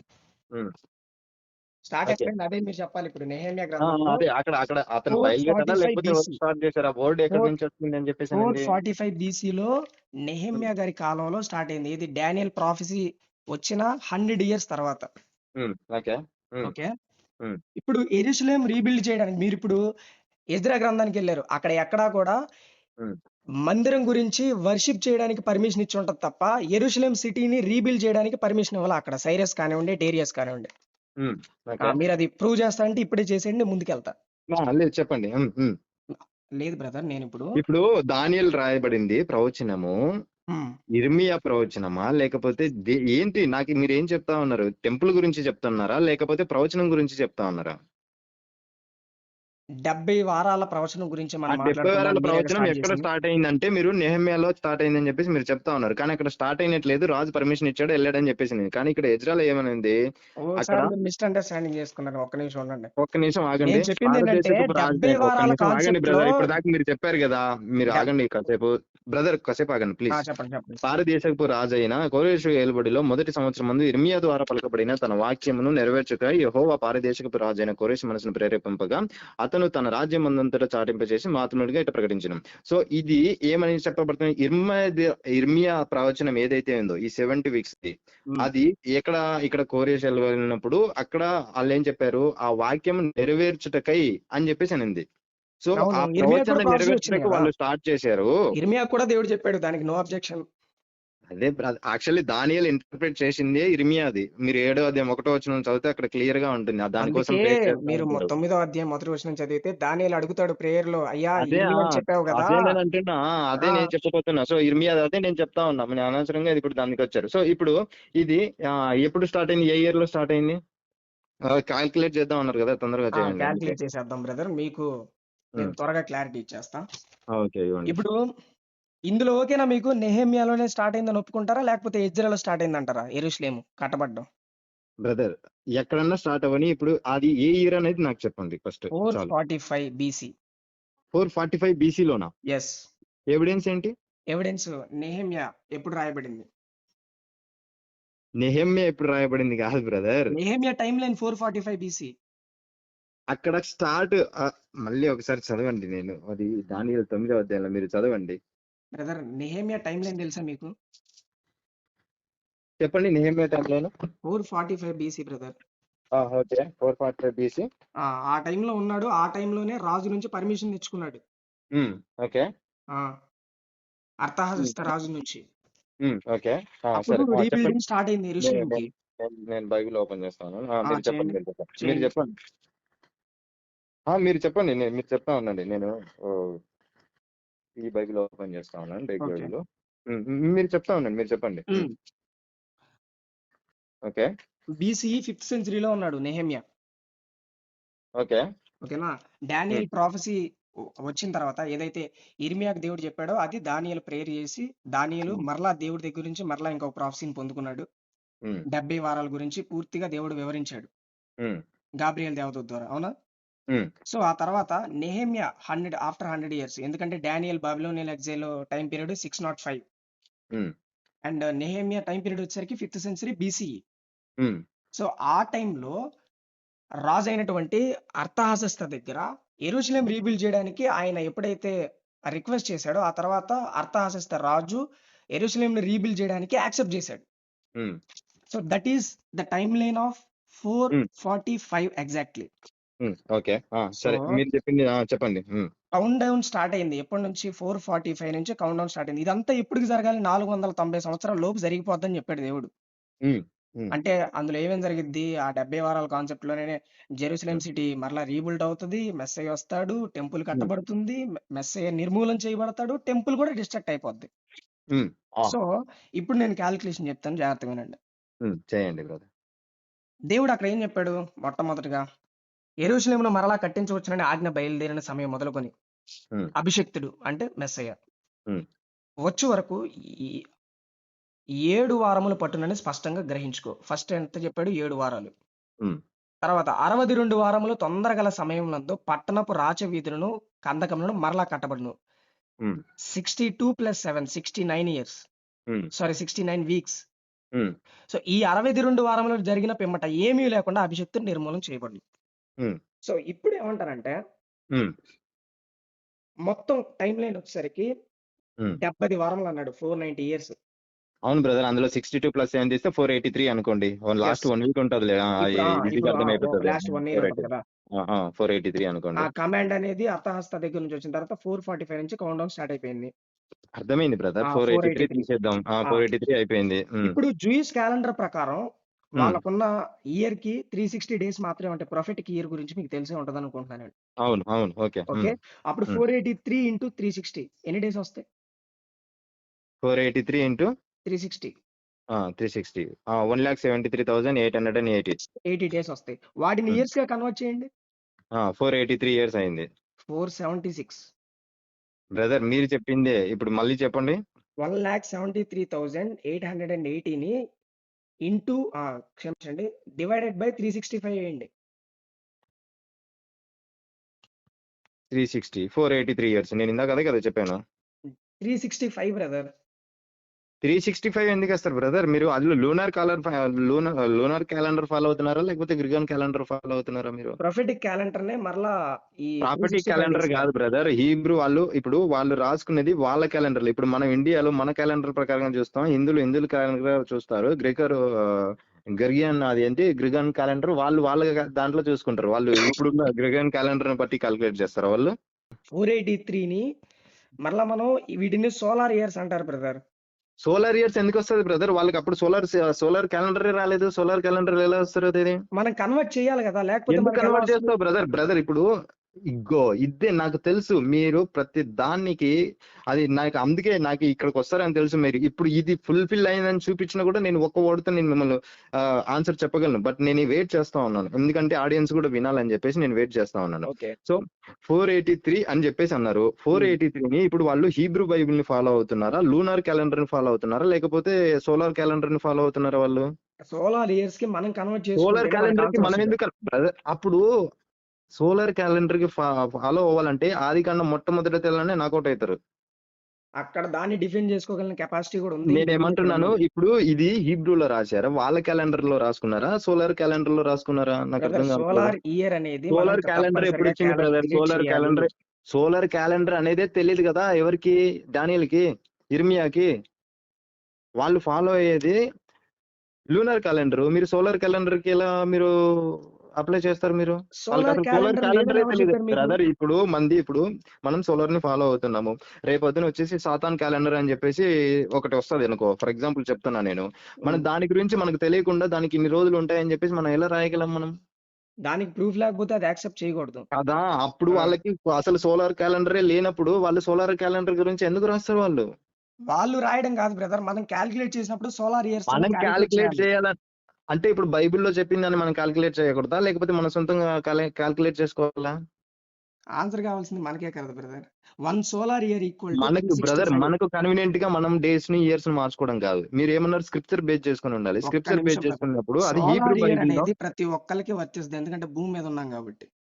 నేను అదే అంటున్నా ఆ! బ్రదర్. అప్పుడు వాళ్ళు ఇప్పుడు వర్తిస్తది. నేను చెప్పేది నువ్వు. హ్మ్. ఇప్పుడు 2026 లో గాని 2000 సరే ఇప్పుడు ఈ 2026 లో ఇప్పుడు నేను పలానా డేట్ కి ఇగో ఒక 1 వీక్ లో వస్తా ఉన్నాను. లేకపోతే హ్మ్. ఒక సంవత్సరంలో వస్తున్నానంటే అప్పుడు మనం ఈ సోలార్ దాన్ని బట్టేసి మనం డేస్ ని మనం క్యాలిక్యులేట్ చేసుకుంటాం. 365 డేస్ లీఫ్ ఇయర్స్ వస్తే 365 అని చెప్పేసి ఇలా మనం క్యాలిక్యులేట్ అదంతా చేసుకుంటాం. చెప్పొద్దు బ్రదర్ మీరు. అది లూనర్ క్యాలెండర్ కి సంబంధించిందా లేకపోతే సోలార్ క్యాలెండర్ కి సంబంధించింది? ఇది ఒక్కటి చెప్పండి నాకు బైబిల్లో ఉన్నది. ఇది నెహెమియా డేట్ ఇప్పుడు ఈ సోలార్ 70 క్యాలెండర్‌లో ఉంది. బ్రదర్ ఒక్క నిమిషం ఆగండి. నాకు సోలార్ స్ట్రైట్ క్యాలెండర్‌లో ఎస్ ఆర్ నెహెమియా నో నాకు ఉంది. ఆన్సర్ చెప్పండి. ఎస్ ఆర్ హ్మ్. నో. ఇప్పుడు ఇది లూనర్ క్యాలెండర్ కి సంబంధించిందా? సోలార్ క్యాలెండర్ కి సంబంధించిందా? ఎస్ ఆర్ నో చెప్పండి. తర్వాత మనం క్యాలిక్యులేట్ చేద్దాం. Just yes or no. రెండిటికి సంబంధించింది. మళ్ళీ రెండిటికంటే మరి డేస్ మీకొక ఇప్పుడు చిన్న రెండిటిని ఎగ్జాంపుల్ చెప్తే క్యాలిక్యులేట్ అయిపోద్ది. చేసుకోవాలా? ఒక్క నిమిషం. ఒక్క నిమిషం. రెండిటికి అంటే ఇప్పుడు మనం రెండిటిని క్యాలిక్యులేట్ చేద్దాం అయితే. అప్పుడు ఒక్క నాకు నిమిషం అంటే సంబంధించి నేను నేను తీసుకుంటాను. చెప్పేది మీకు వింటారా లేదా? సంబంధించి మీరు ఎందుకలా తీసుకోండి. ఎగిరెగిరి పడుతున్నారు? మీరు అసలు యాక్సెప్ట్ చేయరు. ప్రతిదీ అంతే. ఆ ప్రాఫెసీ అంతే. డ్యూయల్ ప్రాఫెసీ అంటారు. ఇది అంటారు. సరే చెప్పండి నేను ఏం ఫస్ట్ నుంచి చెప్పాలనుకుంటున్నారు? ప్రతి దాన్ని బ్రేక్ డౌన్ చేసుకుంటా వస్తున్నాను. మీరు ఏం ఇక్కడికొచ్చేసరికి మీరు బ్రేక్ డౌన్ ఆగిపోతున్నారు. చేయలేదు. ఒక ప్రాఫెసీ కూడా అది నెరవేరలేదు. అది రీఇంటర్ప్రిటేషన్. సరే మీరు చెప్పండి ఏం చెప్పాలనుకుంటున్నారు? నెరవేరకుండానే ఇక్కడి దాకా వస్తామా? బ్రదర్ ప్రొఫెటిక్ టైమ్ అనేది సోలార్ హిస్టరీతో మ్యాచ్ చేయాలి. మీటర్స్‌ని నాకు కిలోమీటర్స్‌కి సరే కన్వర్ట్ చేసినట్టు. ఎవరు చెప్పారు? అది సోలార్ కి కన్వర్ట్ చేయాలని ఎవరు చెప్పారో నాకు కానీ ఒక ఎవిడెన్స్ మెజర్‌మెంట్ ఇవ్వండి. చేంజ్ పోనీ నేను అవుతాయి. ఈవెంట్ సేమ్‌గా ఉంటది. నేనేమంటున్నా బ్రదర్, అది ఎవరు చెప్పారో ఆ వ్యక్తి పేరు గాని, లేకపోతే ఇలా కాలిక్యులేట్ చేయాలని ఏదన్నా ఒక రెఫరెన్స్ కానీ, లేకపోతే ఎవరన్నా చెప్పింది గాని నాకు చెప్పండి. నేను ఫాలో అవుతాను. ఇప్పుడు మీ మీటర్స్‌ని పాస్టర్‌లే ఒప్పుకోరు. కిలోమీటర్‌కి మనం ఎందుకు కన్వర్ట్ చేసుకుంటాం చెప్పండి? మీ పాస్టర్‌లే ఒప్పుకోరు దాన్ని సోలార్ సిస్టమ్‌గా కాలిక్యులేట్ చేస్తే. హ్మ్. మీ పాస్టర్‌లే చెప్తారు ఇది హీబ్రూ క్యాలెండర్ కాలిక్యులేట్ చేయాలని చెప్పేసి. మీరే ఇందాక అన్నారు మీరు 360 ఆళ్ళ ప్రకారం అని చెప్పేసి మీరే అన్నారు. నేను కూడా అనలేదు. మళ్ళీ తర్వాత దాన్ని డేస్‌లో కన్వర్ట్ చేస్తా అన్నారు. సరే ఇప్పుడు ఇది సోలార్ దాంట్లో కాలిక్యులేట్ చేయాలని ఎవరు చెప్పారు? నాకు ఒకరు చెప్పండి. పలానా వ్యక్తి చెప్పాడని మనం కాలిక్యులేట్ చేసేద్దాం. ఎవరో చెప్తే చేసేది కాదు బ్రదర్ ఇది. పోనీ బైబిల్ చెప్తుందా పోనీ? బైబిల్‌లో ఉంది కదా! ఏడుంది? నెహెమియా డేట్ సోలార్ క్యాలెండర్‌లో ఉంది. ఆ! 445 పోనీ ఎలా చెప్పావు? అది సోలార్ ఇయర్సే అది. బ్రదర్ ఆ! అది సోలార్ అని చెప్పేసి మీరు ఎలా చెప్తా ఉన్నారు మీరు? బ్రదర్ నెహెమియా డిక్రీ అనేది ఒక హిస్టారికల్ ఈవెంట్. ఇప్పుడు హిస్టారిక్ కాదు. ఇప్పుడు రికార్డ్స్ ఫర్ ప్రకారం ఎగ్జాంపుల్ సరే 445 ఇప్పుడు బీసీ అనేది సోలార్ ఇయర్స్. సోలారే ఫాలో అవుదాం అనుకో. హ్మ్. ఇప్పుడు ఎం కపీర్ గాని, పస్కా గాని ఈ ఫెస్టివల్స్ ని వాళ్ళు సోలార్ ని బేస్ చేసుకొని కాలిక్యులేట్ చేసి చెప్తా ఉన్నారా? లేకపోతే లూనర్ క్యాలెండర్ బేస్ చేసుకొని వాళ్ళు చెప్తా ఉన్నారా? దానికి సోలార్ అవసరం లేదు. ఇప్పుడు వాళ్ళ క్యాలెండర్ ఉంది కదా! ఇప్పుడు ఎవరిది జ్యూస్ క్యాలెండర్ ఉంది కదా! హ్మ్. జ్యూస్ క్యాలెండర్ బేస్ చేసుకొని చెప్తా ఉన్నారా? లేకపోతే ఇప్పుడున్న దీన్ని బేస్ చేసుకొని చెప్తా ఉన్నారా? దానికి సోలార్ అవసరం లేదు. మళ్ళీ సోలార్ అవసరం లేదంటారు.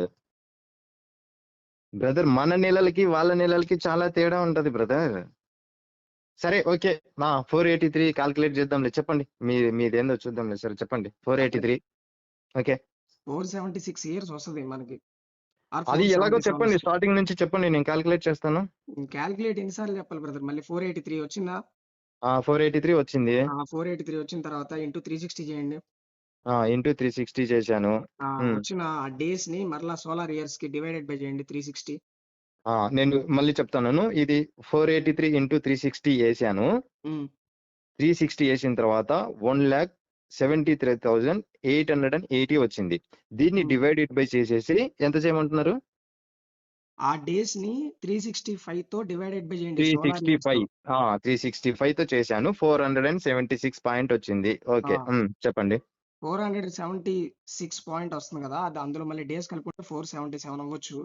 ఆ ఓకే. 477 477లో అనుకుందాం. మైనస్ చేసేసేయండి. ఎప్పుడు ఆ! కౌంట్ డౌన్ స్టార్ట్ అయిందో. ఏంటంటే కౌంట్ డౌన్ ఎప్పటి నుంచి స్టార్ట్ అయింది? ఆజ్ఞ ఎప్పుడొచ్చింది నెహెమియాలో? ఇప్పుడు దీన్ని అదే నాకు కాలిక్యులేషన్ రాదు. మీరు చెప్పండి నేను కొడతాను. ఏం చేయాలో చెప్పండి. ఇందాక చెప్పాను కదా బ్రదర్ నెహెమియా టైమ్ నేను చెప్పాను కదా! 444 444 దీనికి ఏం చేయాలి? యాడ్ చేయాలా? మైనస్ మైనస్ చేయండి. చేయాలా? మైనస్ చేయండి. 4 ఆ! 40 4 40 444 ఆ! 444 చేశాను. ఓకే. ఎంతొచ్చింది? 32 వచ్చింది. That is the 32 point. Exact crucifixion of Jesus. Okay. అప్పుడే ఇది శిలువలో దట్ ఈస్ ద మరణించాడు. Exactly date 32. కానీ 33 ఏడీలో కదా ఆయన చనిపోయింది. సిఏలో కదా 33.5 ఇయర్ లో కదా ఆయన చనిపోయింది. అవును. మనకేమో 10 ఇయర్స్ 100 ఇయర్స్ గ్యాప్ రాలేదు కదా. ఓకే. గ్యాప్ రాలేదు కదా, నాకు తెలుసులే. ఓకే. సో ఇప్పుడు ఇది ఏమైంది అయిపోయిన తర్వాత ఇప్పుడు లాస్ట్ 1 వీక్ ఉంటుందా? ఏంటిది ఉండేది? 70 వారాల్లో ఆ, ఏం జరిగింది? ఇప్పుడు 62 వీక్స్ అయిపోయిందా? 62 వీక్స్ తర్వాత ఏమైతుంది? అనాయింటెడ్ అనే అతను కట్ ఆఫ్ అని ఉంటుంది. ఉమ్. మీరు చనిపోతారు అని చెప్పేసి అని అంటుంది. ఓకే, అది పాపాల కోసం అని చెప్పేసి మీరు అంటున్నారు. ఓకే, అది చనిపోయిన తర్వాత నేను ఇంకొక చెప్పడం వారం. కాదు, బైబిల్లో రాయబడింది కూడా దాని గురించి. సరే, ఓకే ఉమ్, ఓకే ఓకే కూల్. తర్వాత ఇంకొక వారం ఉంది కదా. ఉమ్, వారం అంటే ఏంటి? 7 ఇయర్స్ కదా. ఉమ్, లాస్ట్ వీక్ గురించి చదవండి. ఇంకా ఇది ఫైనల్ చేసేసి నేను ఇప్పటికి లేట్ అయిపోయింది. లాస్ట్ వీక్ గురించి చదవండి. ఇప్పుడు 62 వీక్స్ వరకు మీరు చెప్పారు. ఉమ్. 69 వీక్స్ వరకు మీరు చెప్పారు. సో అయితే ఎస్, నేను నేను లాస్ట్ దానికి చదివే కూడా ముందు నేను అగ్రి అవుతున్నాను. అగ్రి మీరు అయ్యారు కదా. అన్నిట్లకి ఇక నేను అగ్రి అయ్యాను. చూడండి, అగ్రి అంటే అగ్రి అవ్వడం కాదు, మీరు చెప్పింది నేను విన్నాను. ఇప్పుడు వినటం కాదు, అగ్రి అయితే ముందుకెళ్దాం. ఇప్పుడు నేను లేదు. ఎంతసేపు చెప్పిన దానికి యూజ్ ఏముంది? సరే, ఇప్పుడు క్రీస్తే చనిపోయాడు అనుకుందాము. మీరు చెప్పిన దాని ప్రకారమే అది ఆడియన్స్ డిసైడ్ చేస్తారులే. కానీ ఇప్పుడు ఖచ్చితంగా లాస్ట్ వీక్ గురించి చెప్పండి. లాస్ట్ వీక్ గురించి చెప్పండి. లాస్ట్ వీక్ గురించి. ఇప్పుడు 69 వారాలు అయిపోయినాయి. ఇంకొక వారం అంటే 7 ఇయర్స్ ఉన్నాయి కదా. ఆ 7 ఇయర్స్ గురించి చదవండి. అతడు ఒక వారమునకు అనేకులకు నిబంధనను స్థిరపరచును. ఆ ఉమ్. నిబంధన స్థిరపరిచాడు కదా జీసస్, తెలుసా తెలీదా మీకు? చనిపోయినాడు కదా బ్రదర్. బ్రదర్, యేసుక్రీస్తు వారు బ్రతుకున్నప్పుడు ఏ మాటలు చెప్పారు మీరు వినలేదా? ఇది ఆయన నా నిబంధన రక్తము, స్థిరపరిచాడు అంటే ఇది కొత్త నిబంధన అని చెప్పేసి మీరు ఇది అంటున్నారా? ఇది నా రక్తము, సమస్త ఓకే, ఆ ప్రజల కొరకు నిబంధన అంటున్నారా? చిందింపబడుతున్న ఓకే నిబంధన ఓకే రక్తము. నిబంధన టెస్టమెంట్. సరే, ఓకే. చదవండి. మీరు ఇంత నిబంధనని కామెడీ స్థిరపరిచాడు. అనుకోలేదులే కానీ ఓకే, చదవండి. స్థిరపరిచాడు. ఇంకా ఆ పదాలు కూడా మీరు చదవలేదంటే ఇంకా మనం ఏం చదివి చెప్పలేము. మీరు కొత్త నిబంధన కంపేర్ చేస్తున్నారు కానీ చదవండి. ఈ నిబంధన అంటున్నారు మరి కదా, ఓకే, యేసుక్రీస్తు చదవండి. వారు కొత్త నిబంధనలో వచ్చాడు వద్దు వద్దు కాబట్టి కొత్త వద్దు, ఇంకా నిబంధనలో మెస్సయ్య లాగొద్దు, చెప్పకుండా పాత లాగొద్దు, నిబంధనలో ఉన్నాడేంటి మెస్సయ్య? లాగొద్దు. మనం ఈ లాస్ట్ వీక్ గురించి చెప్పండి. ఒక నిబంధనకి. అర్ధవారమునకు బలి ఉమ్, నైవేద్యమును నిలిపివేయును, హేయమైనది నిలిచే వరకు నాశనం చేయువాడు వచ్చును, నాశనం చేయువానికి రావాలని నిర్ణయించిన నాశనం ముగించే వరకు ఇలాగ జరుగును. ఉమ్. ఉమ్, ఇంకేంటి? తర్వాత ఇంకొక అర్ధవారం. అర్ధవారం అయిపోయింది కదా. ఉమ్, అర్ధవారం నేను తెలుగులో చదువుతాను. ఇంకా ఇప్పుడు అయిపోయింది బ్రదర్, చాప్టర్ అయిపోయింది. ఓకే ఓకే ఓకే, నేను చదువుతాను. 70 వారాల్లో ఉన్నప్పుడు 69 వీక్స్ లో ఆయన చనిపోయారు అని చెప్పేసి మీరు చెప్పారు, అవునా? అవును. ఉమ్. ఆ 62 వీక్ అయిపోయిన తర్వాత 69 అయిపోయిన తర్వాత ఇంకొక ఒక వారం ఉంటుంది. Okay, 27 last word. Yes, correct, అదే. అతడు ఒక వారమునకు అనేకులకు నిబంధన స్థిరపరచును. ఓకే, ఉమ్, అర్ధవారం అంటే ఏంటి? 3.5 ఇయర్స్. ఓకే, ఉమ్, 3.5 ఇయర్స్ బలిని నైవేద్యము నిలిపివేయను. ఉమ్, అప్పటికి నిలిపివేయను, హేయం అనేది నిలిచే వరకు నాశనం చేయవాడు వచ్చును, ఉమ్, నాశనం చేయవానికి రావాలని నిర్ణయించిన నాశనం ముగించే వరకు ఇలాగూ జరుగును. ఉమ్, సో ఇప్పుడు అర్ధకాలానికి వరకు మాత్రమే అక్కడ బలులు నైవేద్యాలు ఏమంటారు నిలిపివేయను అని చెప్పేసి అనింది. ఉమ్. సో తర్వాత ఏమైంది? ఇంకా 3.5 ఇయర్ ఉంది కదా. ఉమ్. 3.5 ఇయర్ తర్వాత ఏమైంది? ఇప్పుడు 3.5 ఇయర్ లో జరుగుతుంది, ఆపేస్తాడు అని చెప్పేసి అన్నారు. కానీ ఆయన చనిపోయిన తర్వాత 70 అంటే మీరు చెప్పిన ప్రకారమే ఒక 1 ఇయర్ అట్లా అంటే ఇంకా 37 ఇయర్స్ తర్వాత బలు ఆగిపోయినాయి. 37 ఇయర్స్ తర్వాత అంటే ఇప్పుడు 37 అంటే అర్ధవారానికి 3.5 సంవత్సరాలకే బలు నిలిపేయాలి. ఏంటి అర్థమైందా బ్రదర్, మళ్ళీ మీకు? చెప్పండి. ఇప్పుడు లాస్ట్ 1 వీక్ ఉందా, ఉంది 7 చనిపోయిన years. దాకా. అప్పుడు మీరు చెప్పింది చనిపోయిన దాకా వరకు మొత్తం క్యాల్కులేట్ చేసాము, అన్ని ఓకే అనుకుందాము. ఓకే, ఉమ్, ఉమ్, అర్ధవారం వరకు బలులు నిలిపివేయను అని చెప్పేసి అనింది. ఉమ్, ఆయన 33లో చనిపోయారు. ఉమ్, పోనీ 35 వేసుకుందాము. 35లో చనిపోయారు, ఆ ప్రవచనం నెరవేరిపోయింది అని అనుకుందాం. ఉమ్, అర్ధవారం అంటే 3.5 సంవత్సరాల వరకు బలులు నిలిపేయాలి. బలులు నిలిపేశారా 3.5 సంవత్సరాల వరకు? బలులు ఎప్పుడు హిస్టరీ బలులు ఎప్పుడు నిలిచిపోయాయి హిస్టరీ ప్రకారంగా? బలులు జ్యూస్ యేసుక్రీస్తు వారు మెస్సీ వచ్చిన తర్వాత కూడా ఆగిపోయినాయి కదా. బ్రదర్, మీరు హిస్టరీ గురించి ఇన్ని డేట్స్ చెప్తా ఉన్నారు, టెంపుల్ ఎప్పుడు డిస్ట్రక్షన్ అయిందో మీకు తెలీదా? 70 AD బ్రదర్, అది తెలియదు. మరి 70 అంటే అర్ధవారం అంటే ఏంటి? 3.5 సంవత్సరాలు కదా. 3.5 సంవత్సరాలు అంటే అక్కడ 33 ఇయర్స్ గ్యాప్ వచ్చింది. ఉమ్. అంటే ఆ 3 ఇయర్స్ కి అయిపోయినాక కూడా మళ్ళీ 30 ఇయర్స్ వరకు కూడా బలులు జరుగుతూనే ఉన్నాయి. ఏడు ఆపారు బలులు? అంటే ఆ బలులు ఆపేది ఎవరు?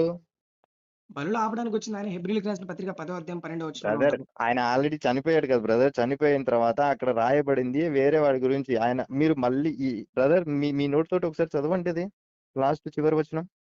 ఒక్క నిమిషం. నాకు తెలుసు మీరు ఎంత లాగ్ చేస్తారు తెలుగు తింటారు అని చెప్పేసి. అతడు ఒక వారమునకు అనేకులకి నిబంధన స్థిరపరచును. ఎవరు అతను? ఇప్పటి వరకు మనం ఎవరి గురించి చెప్పుకున్నామో ఆయన. ఏసయ్యా? ఏసై గురించా? అర్ధవారమునకు బలిని నైవేద్యములను అది నిలిపివేయును. నిలిపేది ఎవరు బ్రదర్? నిలిపేది కూడా ఆయనే కదా. సమస్త మానవాళి కోసం పాప ప్రక్షాళనగా బలి అయింది ఆయనే, పస్కా బలి. గ్రేట్ బ్రదర్, మీరు వెరీ వెడ్. ఓకే, ఆయన నిలిపాడు. తర్వాత చదవండి. చదవండి. ఏమైనది నిలిచే వరకు నాశనం చేయొచ్చు వచ్చును. ఆ, నాశనం చేయు అని, నాశనం చేస్తూ వస్తాడు. ఎవరు నాశనం చేస్తూ వస్తారు? అది అంత్యక్రీస్తు గురించి చెప్పబడింది బ్రదర్. మీరు పొరపాటున ఇది పాస్టర్లతో చెప్పారు. అది ఆల్రెడీ ఆయన చనిపోయిన తర్వాత మళ్ళీ నిబంధనను ఎలా స్థిరపరుస్తాడు? 3.5 ఇయర్స్ వరకు బలు ఆపుతాడు అని చెప్పేసి. ఇప్పుడు ఆయన చనిపోయిన తర్వాత రక్షణ లేదా క్రైస్తవ్యానికి? మళ్ళీ రక్షణ గురించి వెళ్తావు బ్రదర్. మీరు మరి ఇప్పుడు ఎలా దాకా నిలుపుతాడంటే ఎక్కడి నుంచి ఎక్కడికి ఆయన వెళ్ళిపోతారు భౌతికంగా మీరేంటి? మనుషుల మధ్య నాకు లేకపోయినా మళ్ళీ ఆత్మీయంగా అదే ఆయన అంటారు. క్రియలు, ఆయన అర్థమైందా? ఎస్కేప్ రక్షణ అవుతున్నారా? బయటపరచబడుతూనే ఉంటుంది. ఎస్కేప్ అవుతున్నారా? ఆ? అర్థమైందా? ఏంటి? ఎస్కేప్ అవుతున్నారా? స్కిప్ చేస్తున్నారా? ఎస్కేప్ ఎస్కేప్ అవుతున్నారా? అయిపోతే ఇంతవరకు వచ్చిన ఎవిడెన్సెస్ మరి చూసి మీకు చెప్పండి బ్రదర్. అర్థమైపోవాలి. ఇప్పుడు 3.5 ఇయర్స్ వరకు ఇంతవరకు వచ్చిన ఆల్రెడీ ఎవిడెన్సెస్ చూసే మీకు అర్థమైపోవాలి బైబిల్ ఎస్కేప్ అయిద్దా, ట్రూత్ కి నిలబడిద్దా అని. మరి ఇప్పుడు దీనికి ఆన్సర్ చెప్పండి ఆ, బ్రదర్. 69 వీక్స్ తర్వాత ఆయన చనిపోయారు. Yes sir no? మీరే yes. కాల్కులేట్ చేశారు. మీరు చెప్పిందే నేను ఒక్క అక్షరం కూడా పెళ్ళలేదు. ఒక్క అక్షరం వన్ మీరు కూడా చూసారు కళ్ళతో. 1 ఇయర్ అటు ఇటు కూడా ఉంది, ఏం కాదు అని చెప్పేసి అంటే అది కూడా ఓకే అనుకున్నాము. ఓకే, నేనేమంటున్నా అప్పటికి చనిపోయారు కదా. చనిపోయిన తర్వాత ఇప్పుడు నిబంధన స్థిరపరుస్తాడు అనేది అది యేసయ్య గురించి అని మీరు అంటున్నారా? నిబంధన స్థిరపరిచానని ఆయన చెప్పాడు కదా. కాదు, ఈ నిబంధన స్థిరపరిచేది యేసయ్య అని చెప్పేసి మీరు అంటున్నారా? ఆయనే. కథం అయిపోయా. ఈ మాట మీరు చెప్తున్నా కదా, మళ్ళీ సాయంత్రం డిస్కస్ చేద్దాము. ఈ మాట మీ పాస్టర్ని అడగండి ఆయనే అని చెప్పేసి. ఆయనకి ఓకే ఇది ఆయనకు సంబంధించింది అని అన్నారు అనుకో, ఉమ్. నేను మళ్ళీ క్షమాపణ చెప్పేసి మీతోటి ఇప్పుడు ఈ వీడియో అప్లోడ్ చేస్తాను. మీకు క్షమాపణ చెప్పేసి ఇదిగో ఇది కూడా రికార్డింగ్ చేస్తున్నాను, ఇది కూడా పెడతాను. నేను మీకు క్షమాపణ చెప్పేసి మరలా నేను క్రిస్టియన్ గా జాయిన్ అవుతా. ఓకేనా? బ్రదర్, విజ్ఞత ఉన్న ఎవరైనా సరే పైన మెస్సయ్య గురించి చెప్పింది, మెస్సయ్య అవును ఏం బ్రదర్, అది చేస్తాడో చెప్పారు, మెస్సయ్యనే ఆయన నేను నిబంధన అర్థమైన కదా. స్థిరపరుస్తాడు అని అవును. రాయబడింది. విజ్ఞత ఉన్న ఎవరైనా సరే అది సరే, అర్థమైపోతుంది మీకే. మీరు అది మీ పాస్టర్ని అడగండి, ఎవరికన్నా ఫోన్లు చేసి అడగండి, అందులో కామెంటరీ చదవండి, ఏం చేస్తారో చేయండి. అది యేసయ్యకి సంబంధించింది. యేసయ్య అర్ధవారం వరకు బళ్ళు అది మీరు ఆపుతాడు అని నమ్ముతున్నారేమో. అది మీరు నేను నమ్ముతున్నారేమో. నమ్మట్లేదు. నేను కూడా నమ్మట్లేదు. నేనేమంటున్నా, అర్ధవారం వరకు ఆయన బలును ఆపుతాడు యేసయ్య అని చెప్పేసి మీరు చెప్తే మీకు సారీ చెప్పేసి ఈ వీడియో డిలీట్ చేసేస్తాను. అండ్ ఇది ఇక్కడతో లాస్ట్. మీరు తర్వాత కనుక్కొని మీకు ఓకే అనుకుంటే కానీ మళ్ళీ సాయంత్రం ఫోన్ చేయండి. ఓకేనా? దీని నేను కంక్లూజన్ వెళ్తున్నాను ఒక మాట ఆఫీస్కి. చెప్తాను బ్రదర్. బ్రదర్, నాకు అవన్నీ వద్దు. దీనికి కంక్లూజన్ మీరు చెప్పండి. ఇది ఆల్రెడీ యేసయ్య అని అర్థమైపోయింది చెప్పేసి ఉంటుంది మీరు అందరికి. అన్నారు కదా. ఇది అందరికి యేసయ్య అని చెప్పేసి అర్థమైంది మీరు ఉంటుంది. అన్నారు కదా. ఇది ఓకే, మీరు ఓకే, యేసయ్య అని అన్నారు కదా. Okay, okay. అదే మాట మీద ఉండండి. ఓకే, నేను సూపర్. ఇప్పుడే థ్యాంక్ అప్లోడ్ యూ. చేసేస్తాను. Okay, thank you, thank you thank you brother. Brother. Thank you. Thank you.